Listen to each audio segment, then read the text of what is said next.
যশোর রোডের পাশে সরকারি জমি দখল করে নির্মাণের অভিযোগ, দুই ব্যবসায়ীকে নির্মাণ বন্ধের নোটিশ দিল পঞ্চায়েত।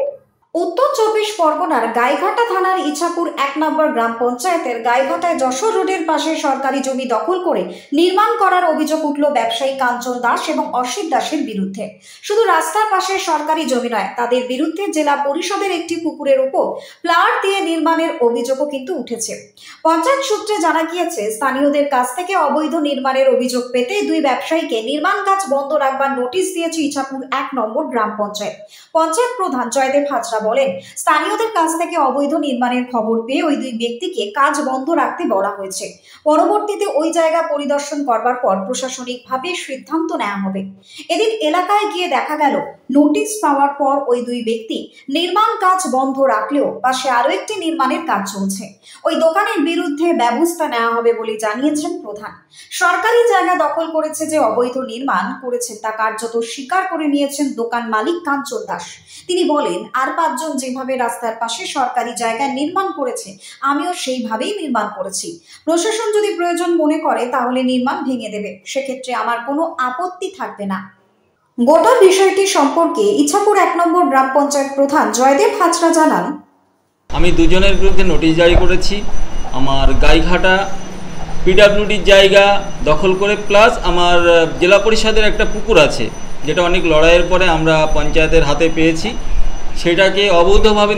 সেটাকে দখল করে অবৈধভাবে নির্মাণ কার্য করছে। পিডব্লিউডির জায়গা ব্লক করে, প্লাস আমার ওইখানে যে পঞ্চায়েতের জেলা পরিষদের যে পুকুরটা রয়েছে, যেটা আমার বর্তমানে পঞ্চায়েতের আন্ডারে রয়েছে, সেটাকে অনেকটা আপনার কি বলবো, ভরাট নয়, ওটাকে পিলার করে পুকুরের ওপর নির্মাণ করছে, যেটা সম্পর্কে আমি কিছুই জানতাম না। পরবর্তীতে লোকাল লোকজন আমাকে ইনফরমেশান দেয়, তার ভিত্তিতে আমি নোটিশটা করি। ওনাকে নোটিশ করানো হয়েছিল, ওনাকে ডাকা হয়েছে, আমরা ওনাকে টাইম দিয়েছি যে না, আমরা পরবর্তীতে আমি প্লাস আমার অন্যান্য যারা আছেন তারা ওটা পরিদর্শন করে তারপর আমরা সিদ্ধান্ত নেব ওটাকে কি করা যায়। অভিযুক্ত দোকান মালিকই বা কি বললেন শুনবো। নোটিশ দেওয়া হয়েছে পঞ্চায়েত থেকে। ওনারা বললো যে ওনাদের সরকারি যে পুকুরটা, ওই পুকুর দখল করছে, কিন্তু আদৌ না। এবার সবাই রাস্তার পাশে ঘর করছে, সেই হিসাবে আমিও ঘর করেছি। পিডব্লিউ জায়গার উপরেই করেছি। সরকারি জায়গা তো পিডব্লিউ হবে, এখানে তো নির্মাণ করা যায় না। যায় না, সবাই করেছে, সেই হিসাবে আমিও করেছি। এবার যখন সরকার চাইবে ভেঙে দিতে, তখন ভেঙে দেবে, এটাই স্বাভাবিক। এই ঘটনাটি সম্পর্কে বিজেপির বিধায়ক স্বপন মজুমদার কি জানালেন সংবাদ মাধ্যমের সামনে।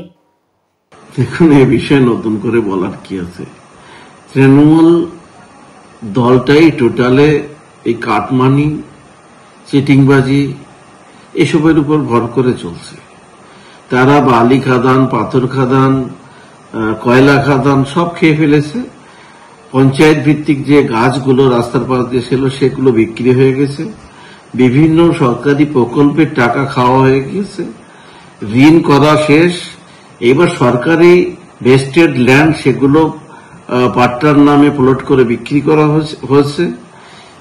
এখন চলছে যে সরকারি পুকুরগুলো, সেগুলো ভরাট করে যারা দালালি করে জমি, তাদেরকে সেই বিক্রি করার রাইট দিয়ে সেখান থেকে কাটমানি খাচ্ছে তৃণমূল নেতারা, বা যারা এই ব্যবসার সঙ্গে যুক্ত তারাই তৃণমূল দলটা করে।